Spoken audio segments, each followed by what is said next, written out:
Varicella zoster नामी virus chicken pox पैदा करने का सबब बनता है, जो एक मुतअद्दी इन्फेक्शन है, यानी एक फ़र्द से दूसरे फ़र्द को आसानी के साथ लग जाता है। मुतासरा शख्स के जिस्म को छूने से, उसके खांसी करने से या उसके छींक मारने से एक फ़र्द से दूसरे फ़र्द को मुंतकिल होता है। आम तौर पर यह बीमारी बच्चों की बीमारी समझी जाती है, लेकिन बड़े भी इससे मुतासिर हो सकते हैं। ख़ास तौर पर 1 साल से छोटे बच्चे, हामिला ख़वातीन, ऐसे बच्चे जिन्हें खुदा न खास्ता कैंसर हो या किसी दायमी बीमारी में मुब्तला हो जिसकी वजह से क़ुव्वत मुदाफ़त या इम्यूनिटी कम हो चुकी हो, वो ज़्यादा मुतासिर हो सकते हैं।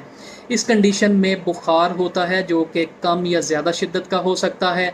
गले में दर्द, थकावट, ख़ारिश या खुजली पैदा होती है और जिस्म पर पानी वाले छाले नमूदार होना शुरू होते हैं, जो कि पहले चेहरे और छाती पर बनते हैं, फिर आहिस्ता आहिस्ता तमाम बदन पर फैल जाते हैं।